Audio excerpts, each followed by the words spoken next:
आज हमारी कहानी हार्पर और आवारा कत्ते के बारे में है। हार्पर और आवारा कत्ता। एक परसकन मुजाफाती इलाके में 20 साला हार्पर, जो एक शर्मीली लड़की है, भूरे चमकदार बालों की चोटी, बड़ी हेजल आंखें और किताबों से मोहब्बत रखती है। वो स्कूल में दोस्ती के लिए जदोजहद करती है। उसके दिन तन्हाई में गुजरते हैं। वो अक्सर लाइब्रेरी की अलमारियों के पीछे या खेल के मैदान के कोने में अपनी पसंदीदा नावलों को सीने से लगाए छपती है। उसके वालिद एक मेहरबान फायर फाइटर हैं और उसकी वालदा एक नर्स, जो अक्सर तवील शफ्टों पर मसरूफ रहती हैं, जिसकी वजह से हार्पर तन्हा रहती है, दिल में किसी हकीकी दोस्त की गहरी ख्वाहिश लिए। वो अपनी परस्कुन दुनिया से बाहर महमजोइयों के ख्वाब देखती है और किसी ऐसे साथी की तमन्ना करती है जो उसे समझ सके। एक बारिश से भरे दोपहर में जब हार्पर एक बड़े पुराने बरसाती कोट के नीचे तेजी से घर की तरफ बढ़ रही होती है, तो उसे एक गली से हल्की हल्की सस्कियां सुनाई देती हैं। बारिश की बूंदें उसकी टोपी पर ढोल की मानंद बजती हैं और वह हचकचाते हुए आवाज का पीछा करती है। वहां एक भीगे हुए गत्ते के डिब्बे के अंदर एक आवारा कत्ता दबका हुआ है। उसका कोट गंदा और आंखें मुख्तलिफ रंगों की हैं, एक चमकीली नीली और दूसरी गर्म भूरी। कत्ता कमजोर और कपकपाता हुआ है, मगर जब हार्पर अपना हाथ आगे बढ़ाती है तो वो हचकचाते हुए उसकी अंगुलियों को चाट लेता है, बगैर कुछ सोचे समझे। हार्पर अपना बरसाती कोट उतारती है, कत्ते को लपीट कर पिछले दरवाजे से चुपके से घर ले आती है। वो उसका नाम शेडो रखती है। उसी रात शेडो उसके बस्तर के नीचे दबक कर आराम से सो जाता है और पहली बार हार्पर खुद को इतना तन्हा महसूस नहीं करती। हार्पर के वालिदीन शुरू में हचकचाते हैं, मगर उसे यकीन दिलाते हैं कि जब तक मालिक न मिले शेडो रह सकता है। हार्पर अपना हर फारिग लम्हा शेडो के साथ गुजारती है, उसे खुलाती है, नहलाती है और उसके उलझे हुए बालों को संवारती है। शेडो की देखभाल के बाद वो खुल उठता है, उसकी आंखें चमकदार और कोट नरम हो जाता है।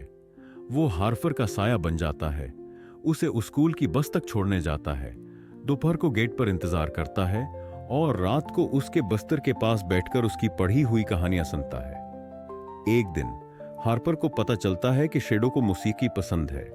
जब हार्पर हचकचाते हुए पियानो पर एक हल्की धन बजाने लगती है, तो शेडो भी उसके साथ हल्की सी हाउल करने लगता है, जैसे हम आहंगी में गंगना रहा हो।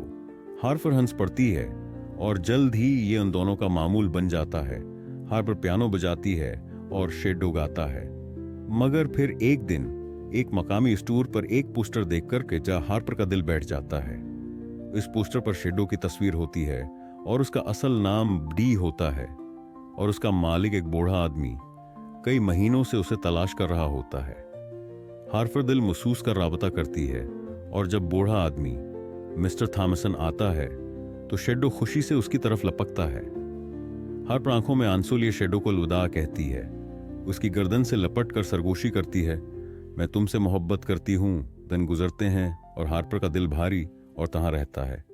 उसे नींद नहीं आती, पियानो की चाबियां खामोश रहती हैं और उसकी हंसी खो जाती है। उसके वालिदैन उसका गम देखकर उसे मकामी पनाहगाह ले जाते हैं, जहां कई जानवर उम्मीद भरी आंखों से देखते हैं, मगर कोई भी शेडो नहीं होता। हार्पर मायूस होकर लौटने लगती है कि एक छोटा सा सुनहरी भूरे रंग का कित्ता, जिसका कान थोड़ा टेढ़ा है, लड़खड़ाता हुआ उसकी तरफ आता है, आंखों में शरारत भरी चमक के साथ।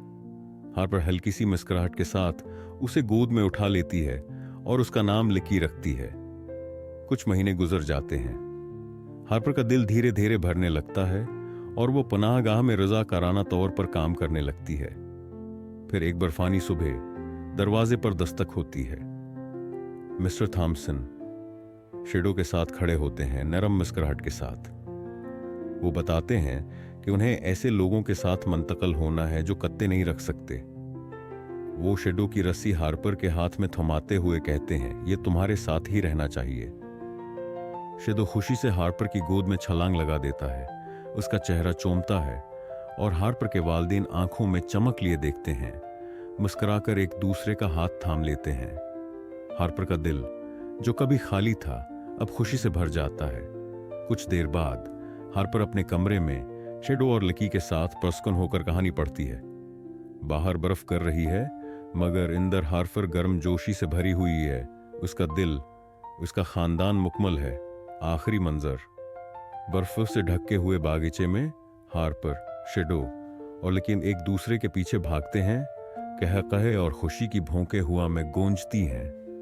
उसके वालिदैन बरामदे से मुस्कुरा कर देखते हैं, हाथों में हाथ लिए। कैमरा ऊपर की जानिब बढ़ता है। बर्फ के गिरते हुए गाले आसमान पर चमकते हैं और स्क्रीन आहिस्ता आहिस्ता स्याह हो जाती है। अनवान, कुछ दोस्तियां उस वक्त मिलती हैं जब आपको उनकी सबसे ज्यादा जरूरत होती है। अगर आपको हमारी वीडियोस पसंद आए तो बराह करम कमेंट करें, लाइक करें और दूसरों के साथ शेयर करें। आपका बहुत शुक्रिया।